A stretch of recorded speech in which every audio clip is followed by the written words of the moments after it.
a bushwalk. I'm not sure if you can make out. There's the shape of a tiny baby praying mantid within this small egg case called an ootheca.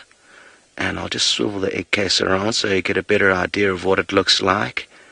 And I've seen a million of these out in the bush, but never have I seen a tiny baby and within it, and it seems like this one's trapped inside. It doesn't seem like it's alive. So I'm not too sure what went wrong here. I've been trying to examine this ootheca as well as I can to establish what has gone wrong and why this one little baby mantid, poor thing, is trapped inside there and died. Absolutely fascinating. And isn't it really the most awesome structure that the adult mantid would have made to lay the eggs in? So obviously multiple eggs laid within this ootheca. And it's strange that just this one baby has managed to kind of hatch out and none of the others have. Who knows why? I certainly can't even begin to hazard a guess. If we've got any insect experts that are watching, please shed some light on this if you've got any clue as to what has gone wrong. How cool. I'm just going to move it around a little bit quickly and have a closer look here. It seems it's completely intact. There's no holes that it can exit. Knock, knock. Are you alive? No. So who knows why or how they couldn't break out, or at least that one that managed to hatch couldn't. Absolutely fascinating. And I guess some of the interesting things that we see out here will always just remain a mystery as to what has happened or what did happen, but absolutely incredible. I even called Herbie back to show him, and if he's never seen it before, that's a sign that it's not something that often happens. Stanley, thank you very much for shedding some lights on the situation, and I think you've nailed it. Stanley suggests that this mantid simply didn't pray enough, hence the fact that it got caught in its egg case and never survived. And I think that is a hilarious theory as to what went on. Even Herbie's having a chuckle behind me. So Stanley, thank you for your witty sense of humor.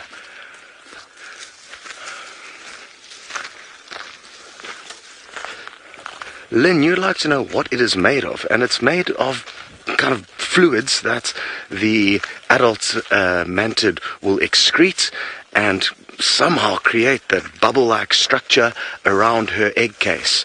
So it will harden, obviously, once it sets. Oh, hold on, Darby. We've got a beautiful little butterfly that's just landed here. I'm going to try and put my hand behind it. It seems quite docile. There it goes. It should land again not too far away. Beautiful, beautiful colorations. I'm not too sure what kind it is, but certainly a very, very pretty individual. Awesome stuff. So once we've slowed down and there's not as many lions moving about, or no more lion tracks to follow, oh, this is going to be good. Now we've got a different view of it. We've got it there, Darby.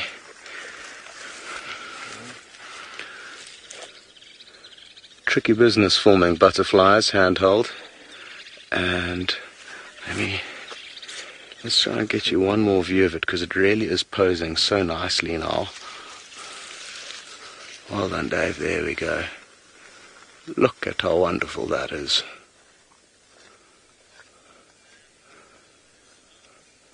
Beautiful, beautiful spots, and it's not just the spotted cats that have immense beauty out here, but also some of the spotted flutterbys. Very good. We're going to send you back to Noel, who is approaching the Nkuhumas bride. Hello, awesome insects with Scott. We're back with the Nkuhumas. Shadow and Cub, as you know, went into Hoffman's where we can't drive, and then there was guests on their decks at Chitwa Dam, so we've left them in peace to enjoy their morning. So we're back with our beautiful little sub-adults and juveniles here with the Nkuhumas. The sun has gone away because it is very cloudy now, and so they have come out from their spot under the bushes to the middle of the road, which is great for us, gives us a very nice view. And I would be curious to know where the other adult females are, other than the one with the little youngster. Maybe they're off hunting, or, as I said before, maybe They're just in spots where we can't see. We'll have to wait. Now, let's just assume, because it's the only one we can see, there's just the one adult female here. If something comes past to hunt, it is possible for her to take down big prey on her own. It's just a little bit trickier. And these ones are small enough where they're not really able to help in the hunt. But if she were to get it down, they're just big enough that they might be able to help after that.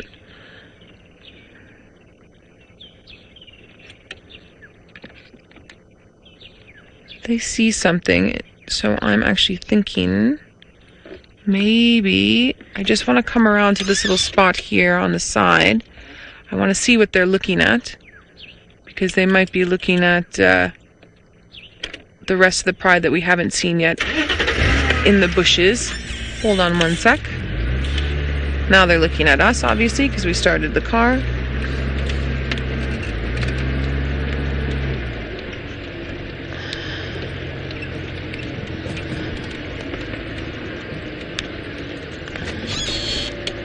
No, I'm still only seeing the one adult lioness in the back under the bush there.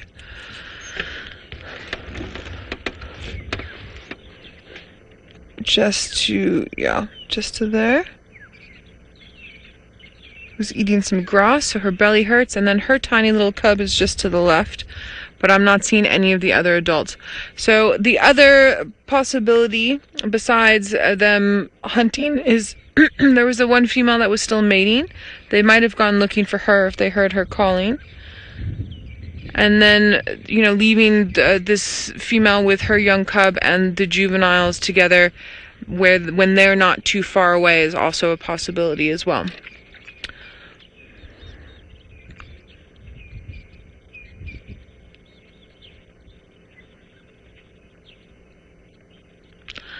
Hannah, good question. You want to know if all cats, including lions, purr when they're happy.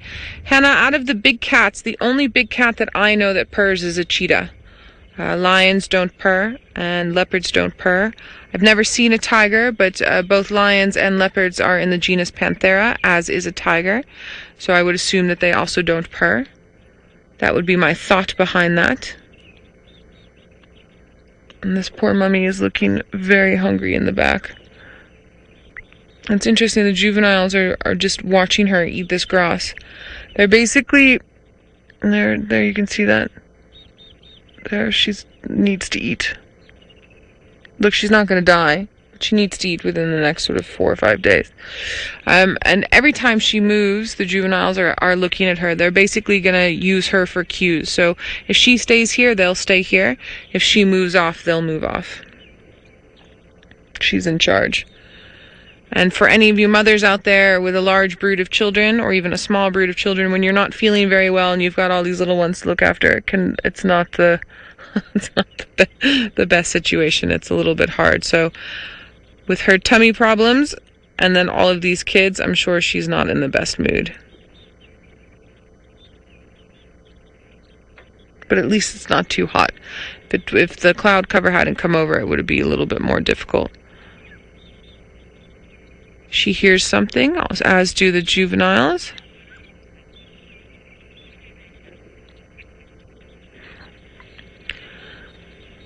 Guide Monkey, you'd like to know why do the lions have dark patches behind their ears? Guide Monkey, there's several theories about the dark patches behind the ear as well as the dark tip to the tail.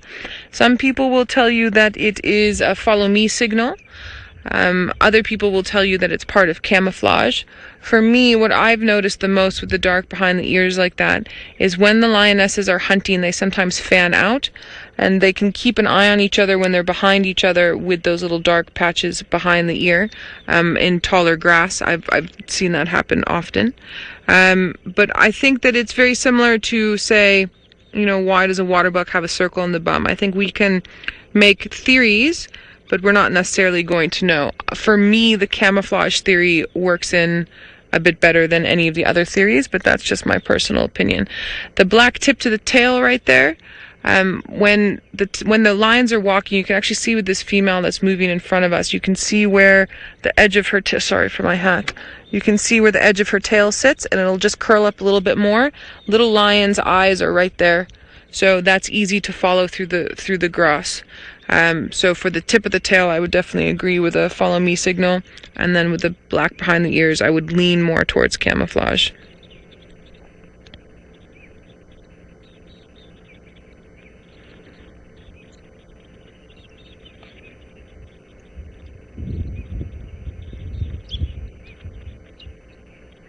Christopher, you want to know how often do lions have to drink water?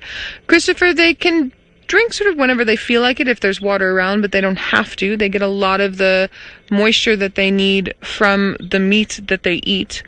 And in very arid areas like the Kalahari and the Kalahari, where water is not always available, you'll tend to see their territories are built more around any artificial water holes or seasonal pans, and they move through there. And on a hot day, they might go down and have a drink, but they usually are drinking water after they eat to help digest their food if it's present.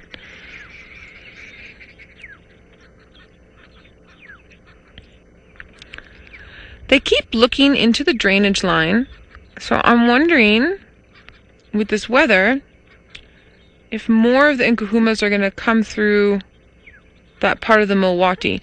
We'll keep an eye out, and while we're keeping an eye out, Tristan is still with our gorgeous Thandi and that cute little cub, so I think let's head on over to him. And then Seb and I will sit tight and see what's potting with our lazy lions. Well, we have a turn up for the books here, because you can see Thandi now has got very wide-eyed, stopped feeding, and she was upright just now and watching, and that's because the rest of the Nkuhuma pride is right here. They're not very far at all. Apparently they are hunting warthogs coming towards us, and so she keeps bolting upright and looking in that direction. So that's what the alarm calls were for. It sounds like the rest of the Nkuhuma pride are not far away from where we are, and so they slowly coming in a westerly direction. They're still quite far south of us at the moment, but let's see, maybe they do kind of end up coming. At first they thought it was to the north of us, but it's actually just to the south, so they are coming in this direction. You can see she's very wide-eyed and she's watching carefully. Just now she was bolt upright, just checking around, and I think that's when they started chasing the warthogs, is when she kind of went up, bolt upright like that as the warthogs ran away. But it seems as though she's not too concerned just yet, because if she was really worried that the lions were coming, you would have found that she would have already tried to reposition herself. She would have gone maybe up towards where the cub is and try and just sort of get into situation where she's able to then protect it a little bit. But it's going to be interesting to see how this plays out, because if lions are in the area, it's going to be very difficult for her not to be robbed of this carcass, because if lions see this, they most certainly will go up and get it. This tree is easy enough for a lion to get in. Now, they won't be too concerned with Thandi. They'll growl and hiss at her, and if she goes up into the tops of the tree, the lions will just go up and grab both of those carcasses and then come down and finish them up in about 2 minutes. So hopefully the lions just stay away and they don't come this way and they just bypass her without actually seeing this carcass, because that would be a bit of a disaster to try and kind of see that process happening. Now, hopefully, like I said, they just kind of go to the south of us and they don't end up actually joining in on this sighting. We'll rather have the lions move off somewhere else and let Thandi still feed. Now, I hear Tax is telling me that they're about to come onto Drakensberg Drive, those lions, so they're not too far from where we are at all. Drakensberg is to our western side at the moment, and that's where the tracks originally were. So I don't know if maybe they just somehow managed to actually kind of figure out that there was a leopard around, or they just missed it and they went straight past her and carried on into this bush and now coming back. It's going to be really interesting to see what happens. What I'm hoping is that she's going to come, or they're going to hit Drakensberg and then go straight down on to Battelier Road and forget about Thandi and not see her up in the tree, because like I say, I don't really want lions around when there's a little cub that's here. At least the cub is tucked up safely. It's right in the top of the tree at the moment, so he's not going to have a situation where that cub is going to get anywhere near lions. Lions won't be able to go anywhere near it. It's just whether it can hold its nerve and stay up there and not try and move around too much and get sort of slip and fall or something like that. But there you can see it diffuse little spots in between all of the vegetation, so it's trying to kind of get itself as high as possible, and it's really having a good nap. Now, if it stayed up there, lions theoretically would not be able to get anywhere near it. The branches going there are far too light for that little cub to be in any danger whatsoever, but still, it wouldn't stop Thandi from being a little bit on the sort of nervous side should those lions come here. It's something, like I say, that we don't really want to happen. As much as it's nice to have the lions around, I would rather they don't interfere with our leopard and her little one, because, well, the thing is if there's too much lion pressure, she's going to take this little one and move it off of our area and into Torchwood, and that's not going to be ideal at all. We want them to try and stay around for as long as possible, but let's see how it goes. Like I say, they're still quite far south of us at the moment, so we don't have to worry too much just yet. But you can see she's definitely far more alert than she was earlier in the morning. She's looking around, she's checking. She's no way looking even at us. She's kind of looking over the top of us, although when she looks like that, isn't that just magnificent? She really is a beautiful cat. Hello, girl. Are you a bit nervous? I wonder if she maybe caught a scent of them or heard them. Because we definitely didn't see anything from where we were sitting. I suppose where she is up there, she's also got a much better vantage point of what's going on. But that is a serious face, that's for sure.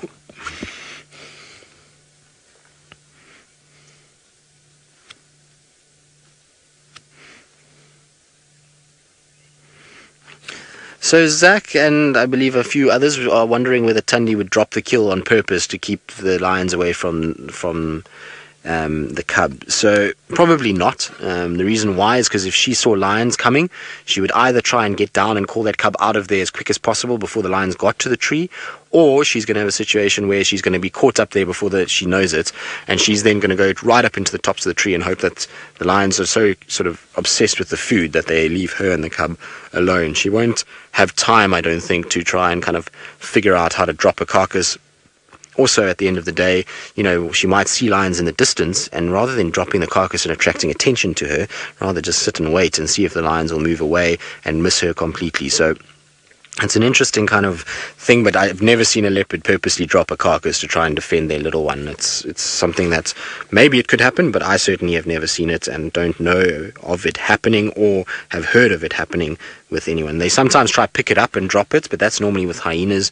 I've never seen it with lions before. They're normally so petrified of the lions, they just try and get up and out of the way or out of the tree and gone before the lions get there. The problem is that she's going to call that cub, and the cub is going to take too long to get down if lions did approach, so she'll have to see them from a long way away if she's going to try that option. Right, well, we're going to sit tight and we're going to see what happens. I think Noelle's going to try and go and find the lions so she can keep us updated as to where they're going. And so while we sit and see what plays out and what unfolds, let's go back across to Ralph and some beautiful birds.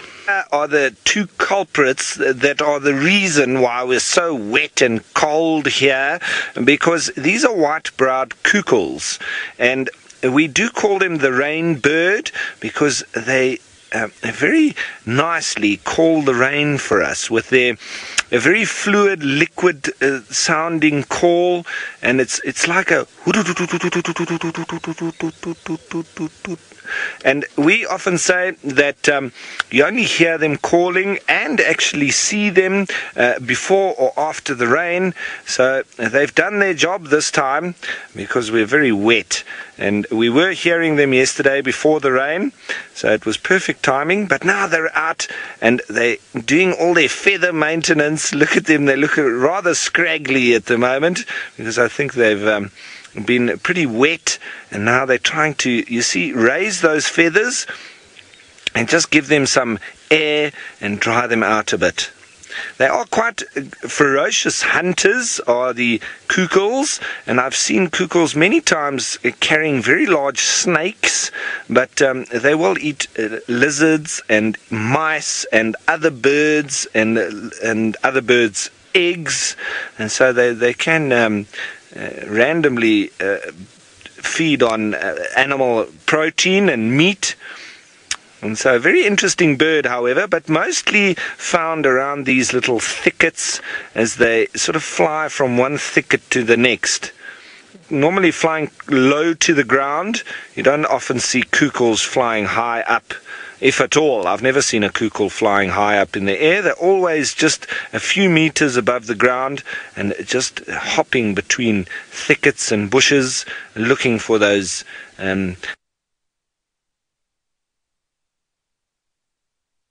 their wonderful scene with the Olololo escarpment in the background. But it's actually very nice to see when birds fluff themselves out like that.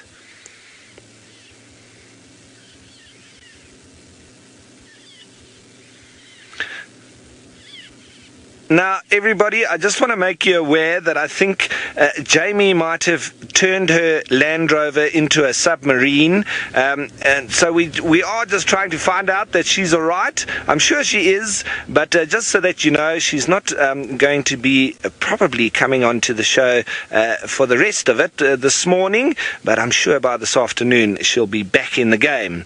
Right, while these birds are flying off, I'm also going to be heading in the same direction, and while we do that, let's head you on back down south to South Africa and Tristan with his wonderful, wonderful leopards.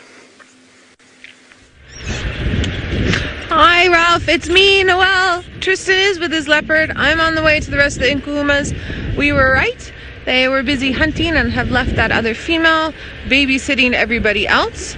So now they're not too far, but they're just far enough away where if they were to kill something, one of the lionesses would have to go walk farther back towards where the rest of the pride is for them to be able to hear, and that has to do a bit with the distance as well as the wind.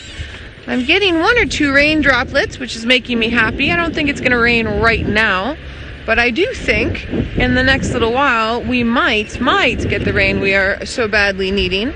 So I am probably about 3 minutes away from where those lions are, and I'm doing my best to get there. Wendy's having a day. It's not her day today. So I'm trying to be kind to Wendy and also hustle as much as I possibly can so that we can get a view of those lions. Oh, sorry, Taxon's getting a hold of me. Let's hear what he has to say. Taxon, I'm standing by.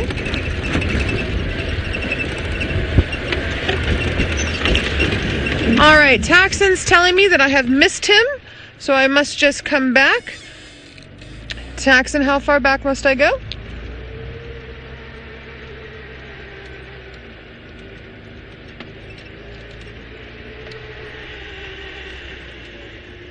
Copy. Taxon's telling me he's to the east of me.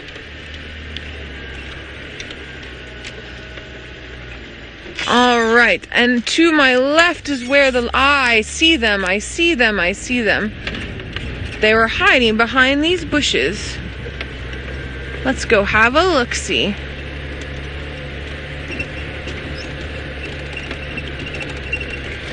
Ooh, sorry everybody.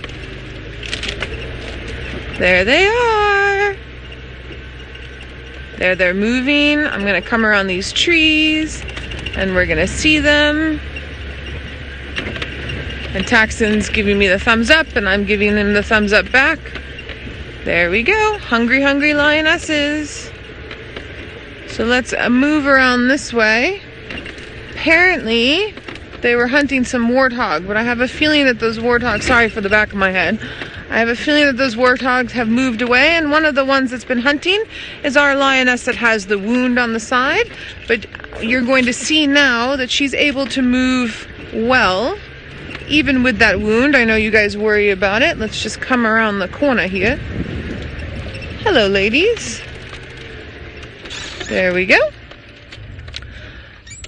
Gorgeous. And yeah, they definitely have not eaten in quite a while. So I think if we stick with them, we might see some really crazy, crazy action. Very cool. Ooh, sorry, Tristan's saying that Thandi's moving. I think maybe before we lose her, should we maybe go back to her?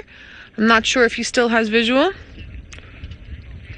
Okay, we're gonna stay with us. I don't think that I think she's seen the lions from what Tristan says, so she's moving quite quickly. I can also hear monkeys and baboons going. So Tristan's not too far from where we are, obviously, if Thandi can see these lions. So I think Tristan's going to do what he needs to do that side, and we're going to do what we need to do our side. No, I don't think these lions have seen Thandi and the cub. I think that they are busy with other things. And I believe Tristan has managed to get another sighting of Thandi as she moves. So let's go over to him. Well, she's moving incredibly fast. She came down the tree and just started running straight down towards where these lions are, which I don't quite understand.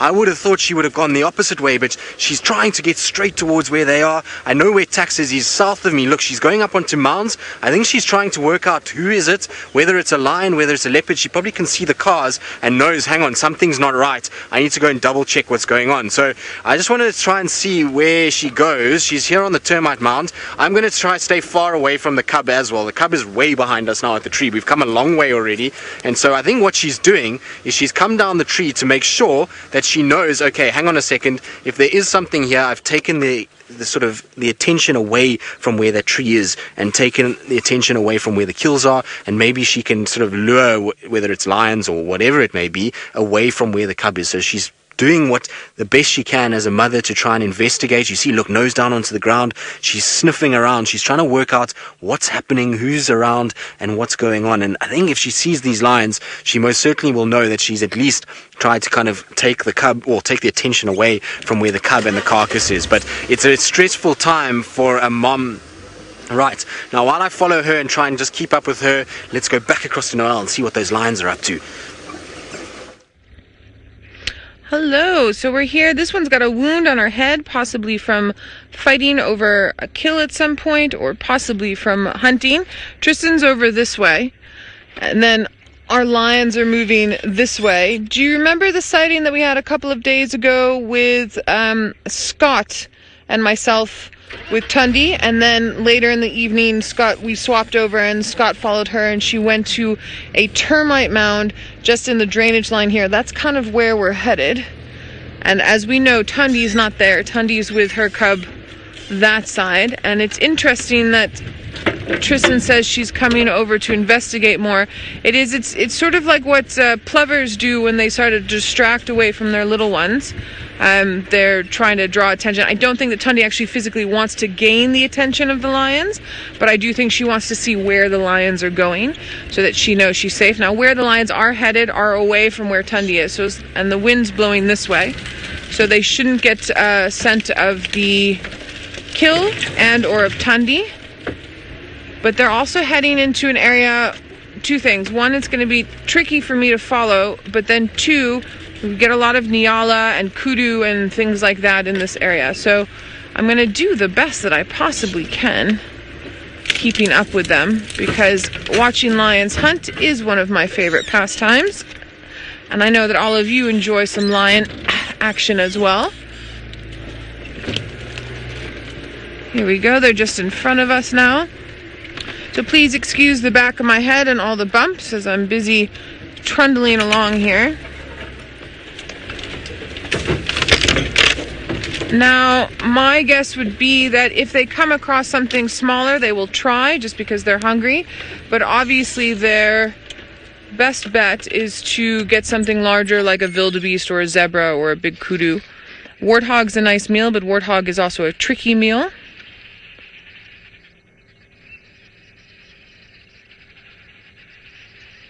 Sorry, injured lioness, but she seems to be doing fine.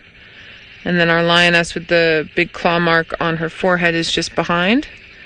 Now, luckily for us, they're not heading into the drainage line. They're heading slightly away from the drainage line and actually moving back in the general direction of where we had the rest of the pride.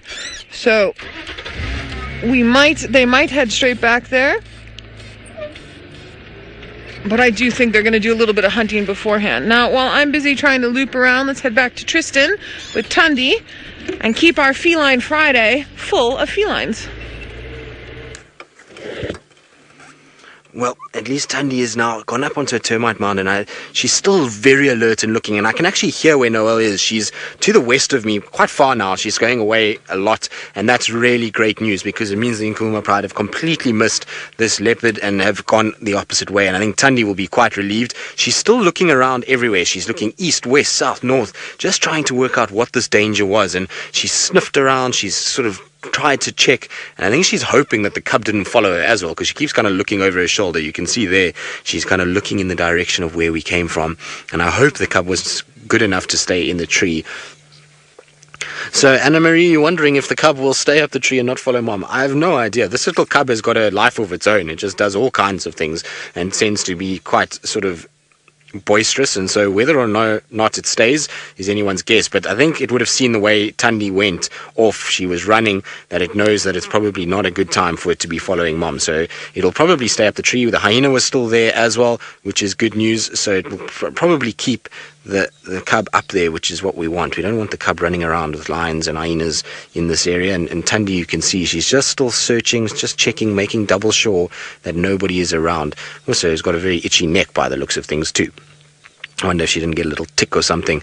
But that's a crisis averted for now, at least. It's really good news that those lions have moved away from where she is, because the more that they go away and the more that they walk west, the better this is for, like I say, for Thandi and the cub. We don't want them to feel pressured and to move away from the area or to get killed.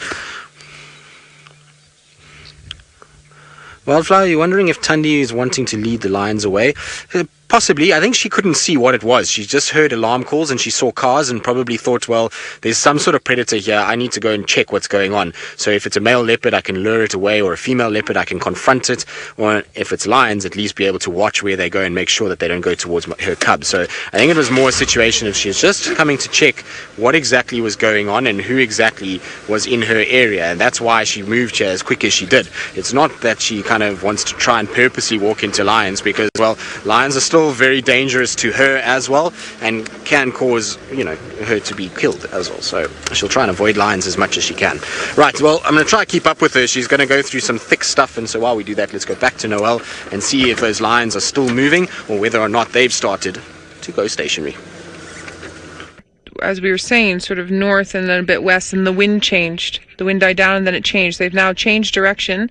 They're now walking to where Thandi had hidden the cub in this drainage line, and also in the general direction of where that wind is blowing, which is actually blowing from where Tristan, where you are with Thandi and that kill. Now, everybody, I don't think that they know that Thandi's there. I do think that they suspect that something's up. Again, apologizing for the back of my head. I just need to keep my eyes and ears open. This is the lioness in front when the wind changed, and she's changed everybody's direction. This one here. I'm going to try and get around a little bit. I'm also trying to see, because we were up a little bit higher. We're probably about 400, 500 meters away from where Tristan and Thandi are. And I was trying to see if I could see them from here, but I couldn't physically see them. I just know where they were because of where we were yesterday, and then obviously Tristan and I chat. You're going to get a nice look at this wound on her head here, this claw mark. Oh, sorry, sweetie. No, she's too interested in whatever she smelled, and my thought process is that it's Thandi. I'm just going to turn the car just slightly. It's not going to work. Let's go around this way. She's way too interested. Now,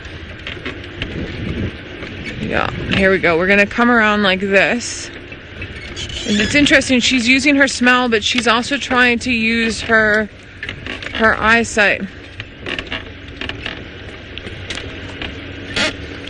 Debbie, you're curious to know why are leopards so successful? Obviously, Thandi with her 2 kills, and the lions are struggling.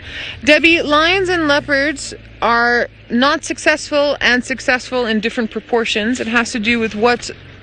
sorry, Seb, I'm trying to get you a visual, everybody, but it's difficult. Leopards will hunt things that are smaller as well as things that are larger.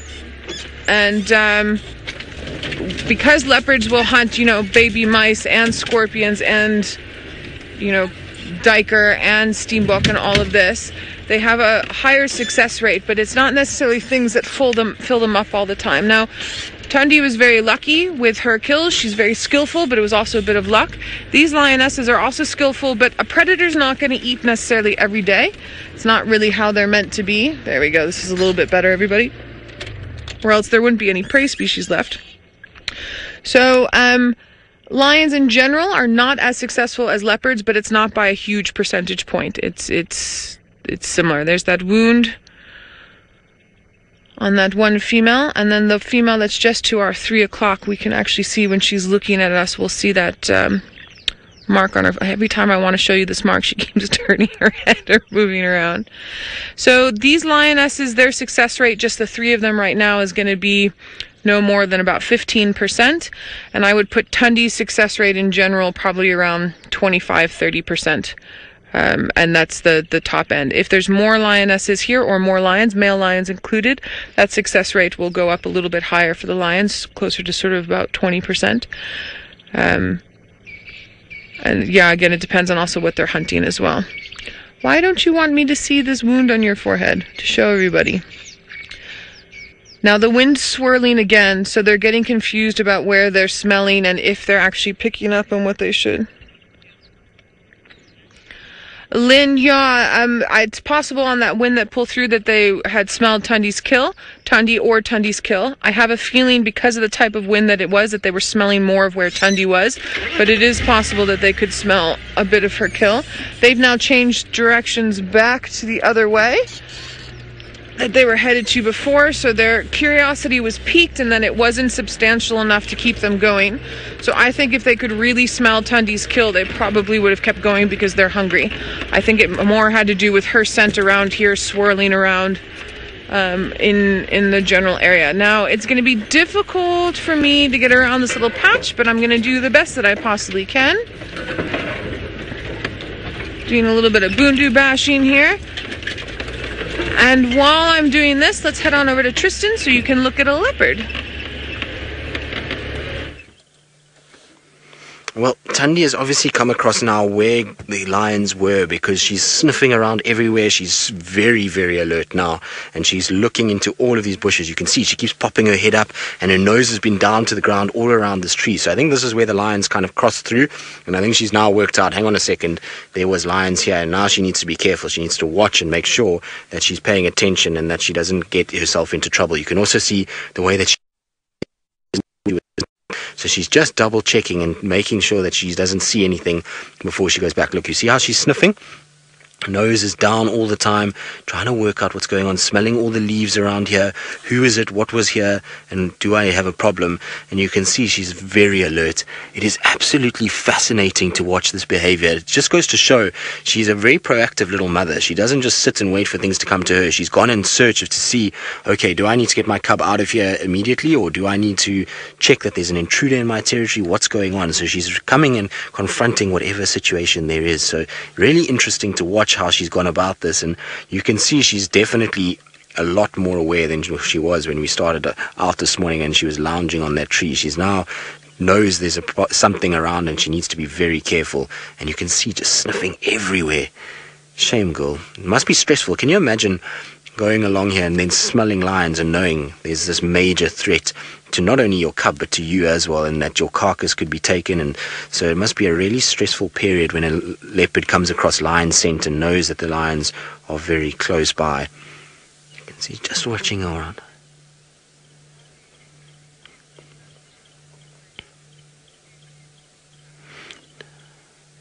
Well, then next, you're wondering if something happened to Thandi and the lions got hold of her, would people step in for the cub? No, they wouldn't. So unfortunately, it's a natural situation. So anything that is natural and takes place, unfortunately, we have to let it happen. It's like with Hosana and Shongile. At the end of the day, they were also orphaned fairly young. I mean, they were at least much older than this cub, but they were orphaned young and they managed to find a way to survive. And it's nature's way. Either they're going to survive or they're not. And we're going to have a situation where, you know, they're going to be unfortunately gone. So no, we don't interfere, and it's better that way, because ultimately what would we do with a leopard cub? It's not like leopards are easy to rehabilitate and to release back into areas. Once a cub of that size gets used to human contact, it's going to be a very difficult thing, and it's going to end up living its life in a cage somewhere rather than being out and free. So for me, the thing is, risk it and try and see if it can survive. If it survives, well, then it lives a life in a wild situation, but rather than putting it in a cage and making it live and kind of in a confined space just seems ridiculous to me. So I know it's a hard stance to take, and some people will disagree with me in that, but that's how I feel about it. I don't think wild animals should be put in cages, and particularly not little leopards and cubs and things like that. So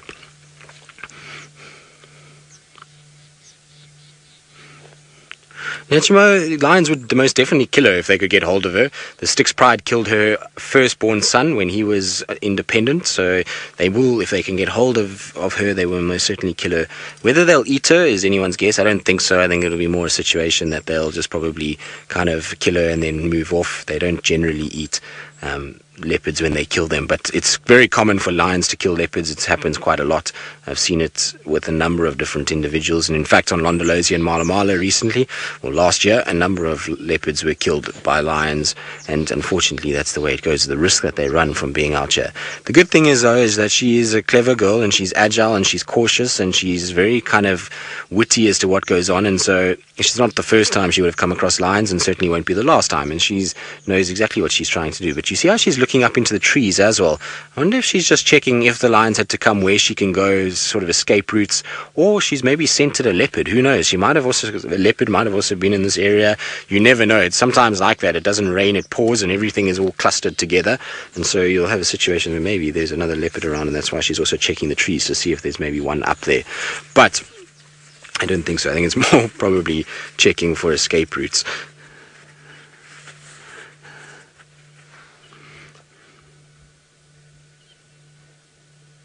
Right, now, Thandi is still just sitting, looking around. I'm sure she's going to start maybe heading off again, and so we'll try and follow her. And while we do that, let's head back to Scotty D, who I believe is eating something, or something is eating something. Either way, I'm sure it will be very interesting. Yes, we have some drop-tail ants eating some of the pincer of a Opisthothalamus glabifrons scorpion. It's, I guess, the drop-tail ant equivalent of crayfish. So they are having a very, very fancy breakfast. And I know it's an Opisthothalamus glabifrons due to the size of these massive pincers. It's probably the largest scorpion we actually get in this area. And we see them more often than most other scorpions because they tend to move around on the roads at night. And who knows what would have caught this one? Maybe a honey badger or a white-tailed mongoose. Although it's hard to be certain, because had it have been one of those, they definitely would have crunched through these meaty pincers to get to the meat within them. So I cannot be certain, but at least these drop-tail ants are having a snack. And while we continue on, and another little pincer there, you can actually quite nicely see all the hairs, I'm guessing the sensory hairs. And I'm fairly certain that this is actually a female, because when you close it completely, there's no little gap. The males, when you close their pincer completely, there's often a little gap, so when they hold onto the female when they're mating by her pincers, it doesn't crush their pincers. So I'm guessing it's a female. Speaking of females, we're going to send you back to Noel, who has some female lioness. Alright, so we've come up on these dried mud pans, and obviously these lionesses know their area quite well, and they've all sort of stopped and they're looking around and smelling. We've got these two together, and then to their right-hand side we've got this one female that's just behind a tree, and she is looking, or she just was looking, sort of in front of her for the past little while. There she goes. So I couldn't tell if she saw something, but I think maybe she's just possibly smelled something.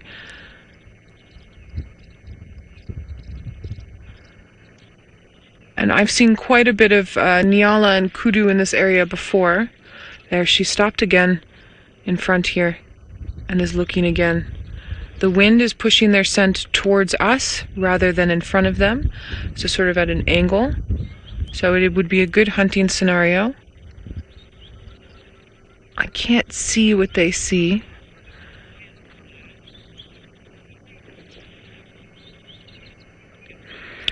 Gizmo, they can do about 22.1 meters a second, so it's about 80 kilometers an hour. It's quick. It's very quick. Their distance from me right now is about 10 to 12 meters. So in half a second they could be to where Seb and I are sitting. They see something. Sorry, I just want to listen for a minute.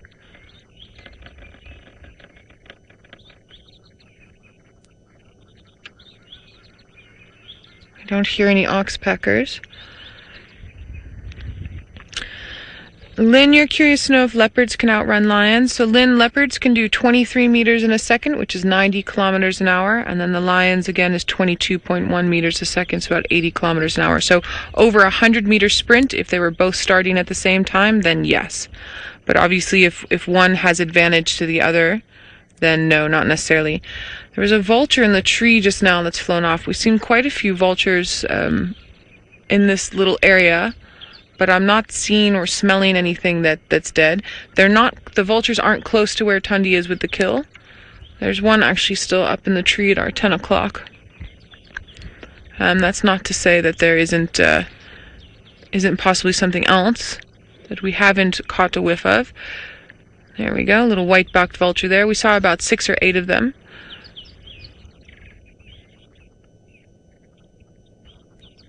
So 2 of the lionesses have laid down, and 1 lioness is starting to walk forward. I don't want to move from where I am at the moment, because to me, they've seen something and they're investigating it. So I just want to give them some time to do that without the sound of the vehicle.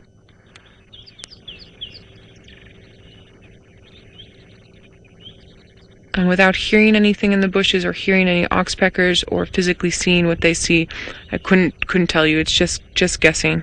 And again, my guesses would be Nyala or Kudu. All right, Thandi is back in a tree, so let's go to her, and then we'll keep an eye on these lions. Well, she's back up in the tree. I think she's just trying to scan around and trying to see where these lions could be. I'm going to try to just go forward a bit so that we can get her coming down. It's just an absolute minefield here of aardvark burrows, so you've got to be careful where you go, because otherwise you end up just falling down into a massive ditch. So just trying to kind of work things out. But if we stop here, then we should get her coming at least down the tree, which will be quite nice.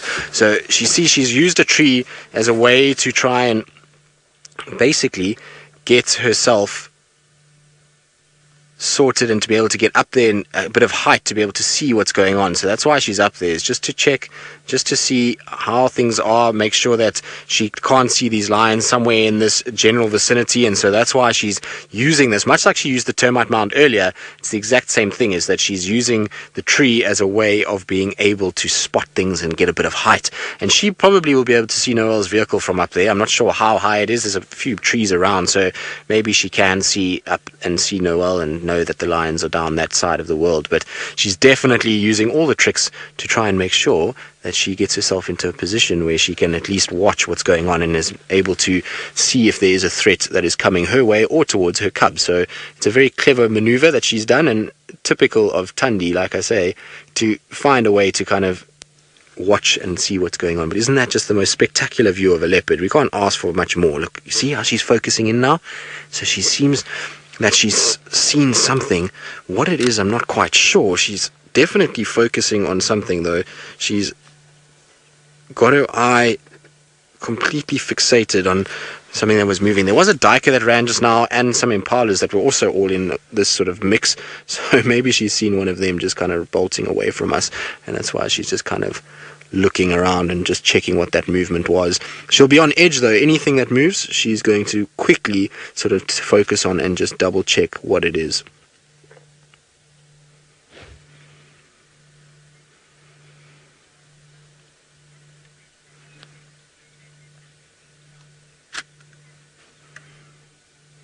Well, Tarbuck, you're wondering if the center of a leopard's rosettes are darker fur.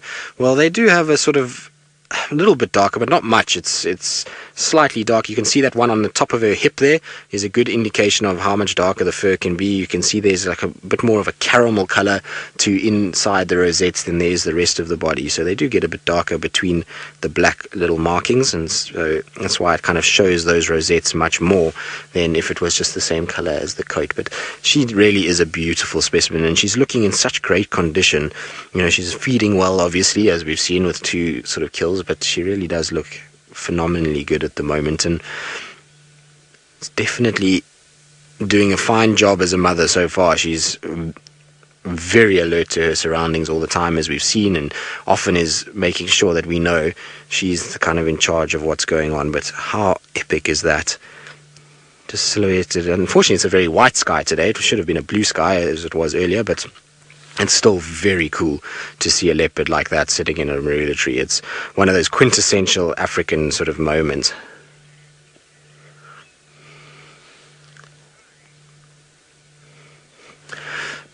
Stanley, you're wondering if felines' eyes get worse with time. Well, there will be some degeneration of the eyes. You see, it's quite common to see older lions and leopards with, eyes that start to go milky. In fact, in the Nkuhumas pride, you see the one lioness has got that milky eye.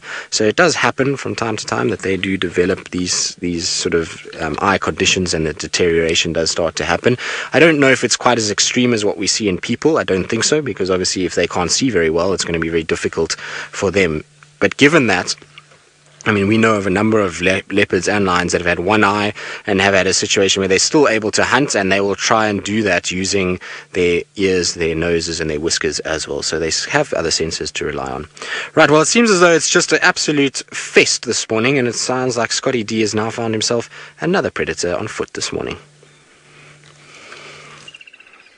We had found one. It's just disappeared out of view, sadly. We're not going to put too much pressure on it, but we did have a hyena not too far from us. It just stopped, had a look, and continued on with its morning with relative ease. It just kind of walked off into the bush. I was hoping, had it have not walked off, it would have definitely been worth going into that area, because just like the hyena that are lurking around Thandi's kill, this hyena here could have been lurking around another one, but it seems like it's just on the move, looking for a possible meal, and interestingly quite close to an old hyena den. And I'm hoping that the hyena do come back and start denning on Djuma sometime soon, because they have been away for quite some time now, and I guess just like you've experienced with Rolf up in the Mara at that den, they are incredibly good quality, and I'm sure there's a lot of you who are missing the resident Djuma clan. Good stuff. Well, exciting stuff this morning. I'm hoping that Noel's lions are going to get lucky and find a meal, or maybe a meal will stumble into them because they're stationary. So why don't you head back there and see what's happening. Now, although it seems that whatever they were looking at wasn't enough of interest or close enough for them to do anything, because now they're just lying down and resting. Even with the cloud cover, it has gotten warmer just in the past sort of 20 minutes. And so I think they're going to take a rest and then carry on. If anything comes past them at this point, they will definitely go for it. But I don't think it's going to happen this morning. I also think that whatever warthogs they were chasing around that they weren't able to catch used up a lot of their energy. But saying that, there's something on the air. See them smelling there. We might get lucky. It is a waiting game. She had her nose up in the air just now. It's also difficult because we don't have any of the seasonal water pans, or pans that are filled with water at the moment, because it's too dry. A lot of the places where they would usually be able to find food walking the way that they're walking isn't necessarily going to be here. There's not huge amounts to eat, and there's no water, so a lot of the prey species are going to be gathered around places where there are. So Twin Dams, Biffleshoek Dam, Chitwa Dam, those areas. Even Djuma Dam, there's no water inside, unfortunately.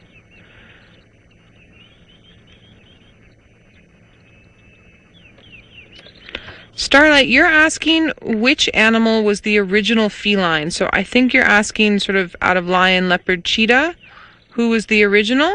Maybe tiger as well, which tigers obviously we don't get here. Starlight, I actually don't know. I know that they're all descendants of prehistoric mammal species. Something that comes to mind is sort of a saber-toothed cat, but it's the connection is far and wide. So remember that the evolution of species is not linear. It doesn't go straight in a line. It branches off like trees. Even us as Homo sapiens sapien, we're a funny little branch. We're not a direct line. And so these ones have branched off at a certain point, just happen to have the evolutionary skills and material needed to carry on the way that they're carrying on now. It's just going to get a spider web quickly. And then the other ones that didn't manage to have that one or two. I'm looking at Seb, so I want to say je ne sais quoi. that special something didn't make it. So I couldn't tell you who the original one was. Be interesting to know. But that's my thought process behind it. Interesting. So our lionesses, again, still lying down, still not doing much of anything at the moment. Having a quick little nap.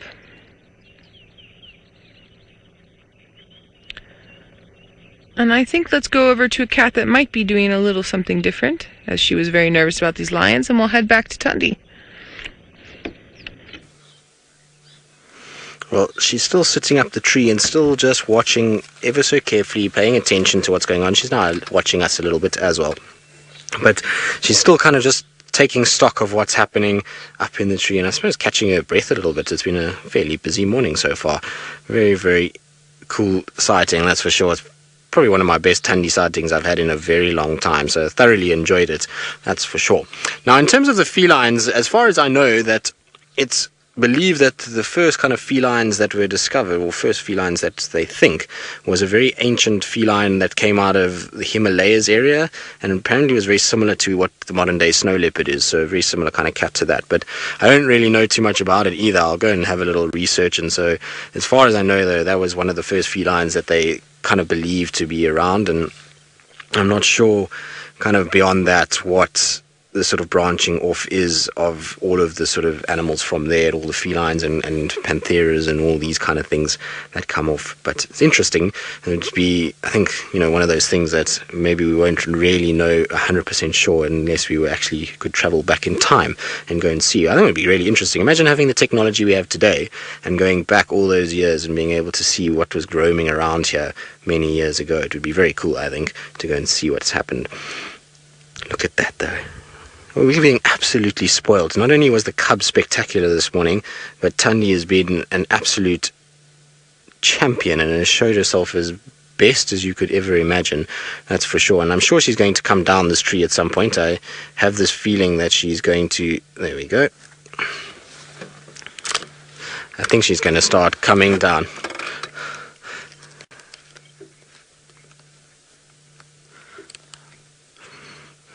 Michael, you're wondering if a vehicle alerts cats to possible threats?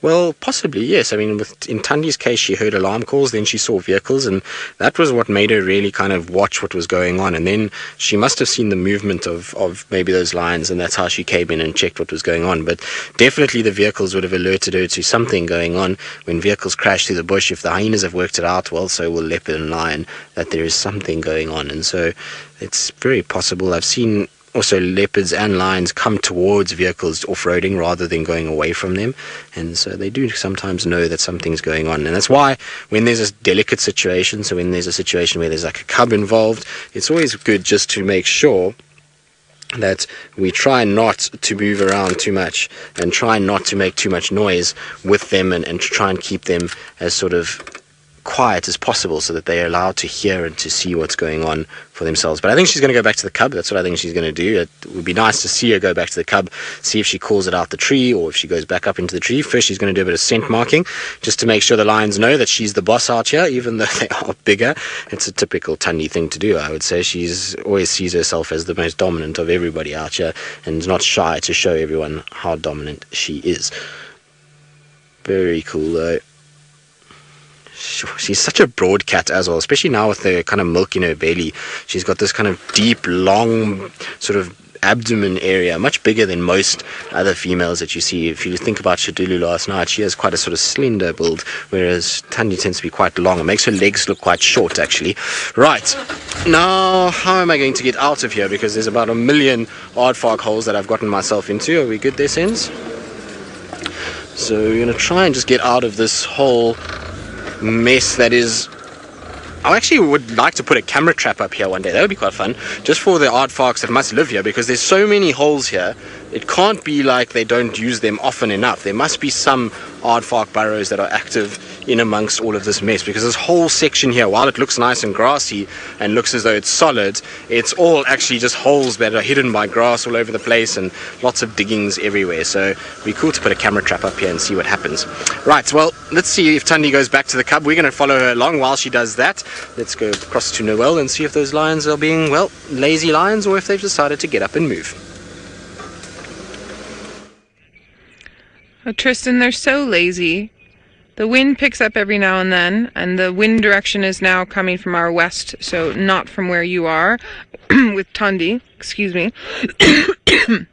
And they smell it every now and then, but I think they're down and out for the count. I think that whatever action we had it earlier, and it was nice to get some moving lions as opposed to sleeping lions, but now they're doing exactly what lions need to do to conserve their energy, which is to take a bit of a nap. Oh, you can see that thing on her head now on the right-hand side, female there, Seb. Ah, you got it before I even knew. There we go. So that's a claw mark, I would say, from feeding and possibly feeding on something small and really trying to sort of get as much as she possibly can. They're not nice to each other when they eat. They're mean. They're greedy. So they love each other now, but then food's there and it's all bets are off.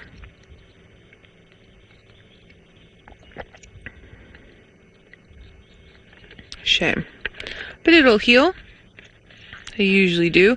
And they're taking turns. So the one with the wound on her forehead is taking a little bit of a nap. This one's head is up.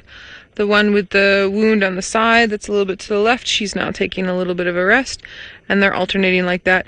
Cheetahs do that often, and cheetahs do that on purpose, so they can always, when they're in coalition, so they can always have an eye out for anything that could be bothering them. These lionesses are doing it because the wind keeps switching and has different intensities, and so they keep picking up different smells and sounds. And because they're hungry, they're interested in those smells and sounds. If they weren't hungry, they would just be sleeping.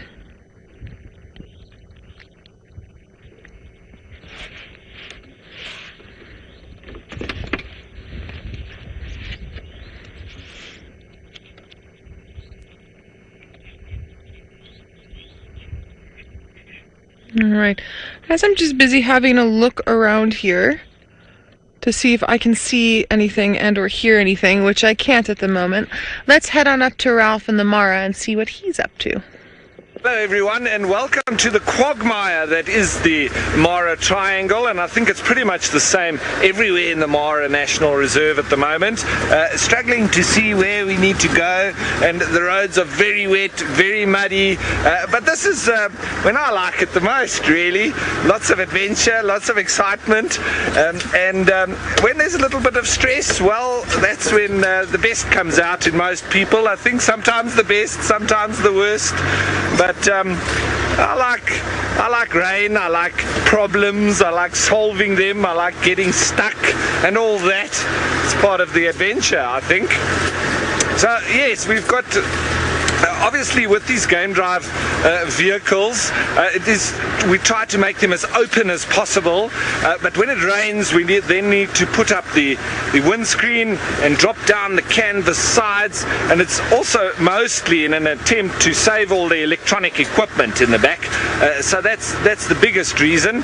But obviously with game viewers we disconnect all the windscreen wipers and all of that, so it does make things a little bit more difficult when it is raining, because normally you flap the windscreen down, so it's not really possible to have windscreen wipers on a movable windscreen. So just explaining why we actually struggle to see a little bit. But I've always got the option of being like Ace Ventura, Pet Detective, around the side here.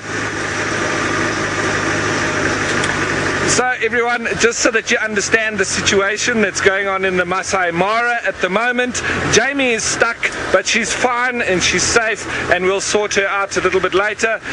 But while I try and negotiate these roads, let's head you on back to South Africa, which is a bit drier than what we are, and Noelle with her lions. So Ralph, you have me in hysterics picturing you hanging out the side of the car like Ace Ventura. I'm absolutely losing it right now. It's the best visual. You need to come back to South Africa soon. Alright, well it seems as if the water, it's not gremlins today, but it's water that's keeping the Mara occupied, whether it's rain or a flooding torrent. Jamie, I hope you managed to get out. That's a very uncomfortable situation. I was thinking about that big rain that we had in December, where your car almost got pushed downstream, so I'm really hoping that's not happening to you. I'm not laughing at you. I'm still thinking about Ralph hanging out the side of the car like Ace Ventura. Okay, the giggles have set in. I don't think you want to watch me giggle. I think you want to watch the lions. One of them's up. She can smell something.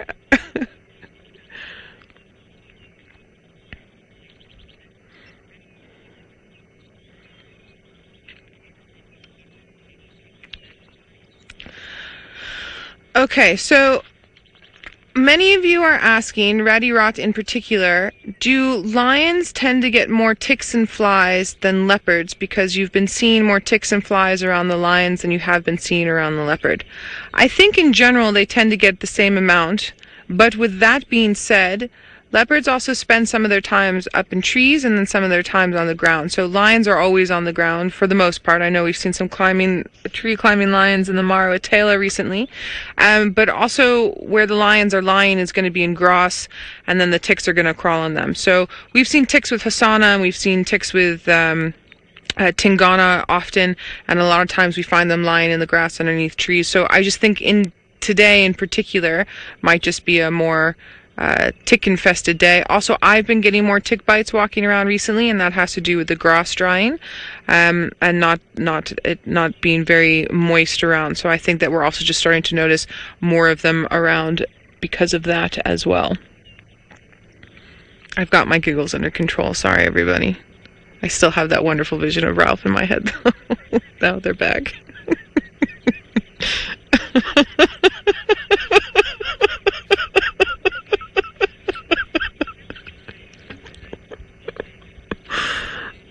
Nudie Cat, this is a serious conversation, so I am going to control my giggles. Alright, Nudie Cat, you want to know if lions have died from starvation, and Nudie Cat, that is a huge affirmative. Yes, indeed. Remember, everything can't live forever, and one of the checks and balances that Mother Nature puts into place is that when predators get too large in number, there's not enough prey, and then they lower the predator population by the fact that they don't have anything to eat. And then, yes, they'll die of starvation. I've seen a few lions die of starvation. I've seen a couple of males that were ousted from their territory by other males that then had trouble getting something to eat. Not that males can't hunt, but they were just sort of regulated to areas on the outskirts of their territory and their home range that just weren't plentiful with game. So yes, it definitely does happen. There's also areas where in Botswana where it gets very arid, where if there's no water, then there's no prey, and then if the predators can't travel far enough, then or their territories they're hemmed in by other predators, other lions, let's say, that they can't get to food. I've also seen things like that happen up in Kenya and Tanzania. So yes, definitely, that can definitely happen, and it is sad, but it's all part of nature. All right, now Scotty D is still out on bushwalk, and he's had some amazing things this morning, so I think let's head back to him and see what else he has for us.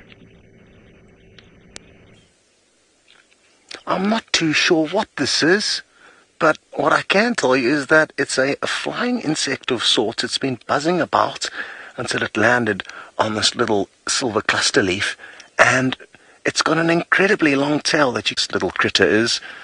And again, I'm just astonished at how long its tail is and what that little funny tail is used for. Doesn't seem like it's a sting. It's just far too thin, but very, very interesting nonetheless. Now, I told you we're discussing some ticks with Noel. Thankfully, we haven't had any issues with ticks just yet on bushwalk, but they're definitely kind of like mosquitoes, like certain humans more than others. And poor old Steph, who's going to be back in camp today, and will be out on bushwalk alongside us in the coming days. He gets hammered by the ticks, so quite fortunate that I'm not in his boat. Very good. We're going to continue on back towards camp. Breakfast is calling, and it sounds like Tristan is still with Thandi. I am indeed, and she's now come back to the tree where the little cub and the carcasses were left, but there's no sign of the little cub up here. I don't know where it's gone, so maybe it's decided to go and find itself a place to sleep or to just kind of rest. You can see Thandi's just looking around and just checking what's happening. I'm sure the little cub is somewhere here. It's not that easy to actually see what's going on. You see she's looking.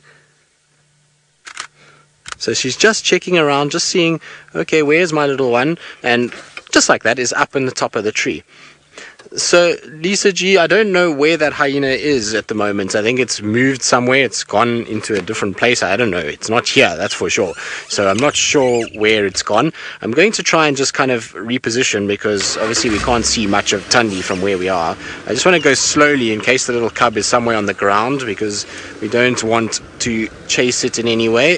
Thandi's just turned slightly. So there we go. The sun seems to be coming out a little bit as well.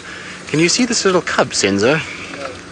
So this little cub must have come down while Thandi was away and gone and hidden itself somewhere and just tried to sit and wait for it to come back. Now, what I would probably think is going to happen now is that Thandi will sit here and call a little bit and then hopefully it will pop out. Doubt that anything has happened to it with the hyena, so before anybody starts panicking about whether the hyena maybe got the cub, you would have found a situation if the hyena did go after the cub, there would have been noise that would have been made and Thandi would have come flying back here to see what was going on. So I think it's more a situation that the hyena left, probably saw Thandi going and followed her, and then the cub came down, and because it didn't really want to sleep in the tree, you could see it was trying to come down a lot, and then it saw the hyena and it's just found itself a nice spot to sit. It could be in any one of the other trees as well if the hyena did come back. It also could be in any one of these little thickets. We know it likes to move around quite a bit.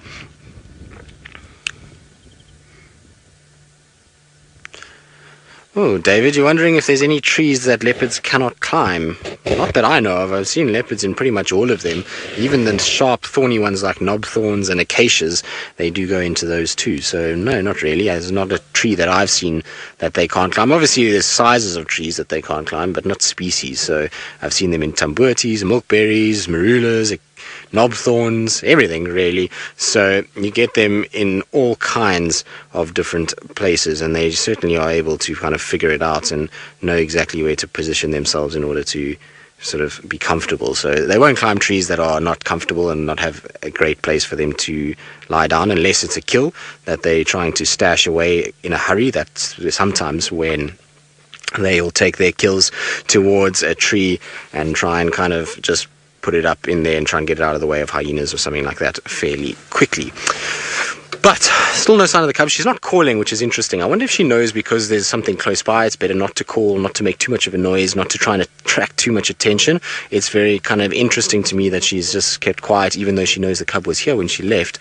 I would have thought that she would have been calling. But at the end of the day, it is that time, unfortunately, where we're going to probably start heading back. As Scott said, it's almost time for breakfast. So it has been an absolutely wonderful, wonderful morning. It seems to have been something happening all over the place, from vehicles getting stuck in rivers to being pelted by rain, hyenas all over the place, leopards, lions. It's one of those spectacular mornings on the African continent, and both the Mara and Djuma have thoroughly produced this morning. So from all of us, and have been on the camera as well as the cameraman and Nikki, been an absolute pleasure, and we'll see you this afternoon on our sunset safari.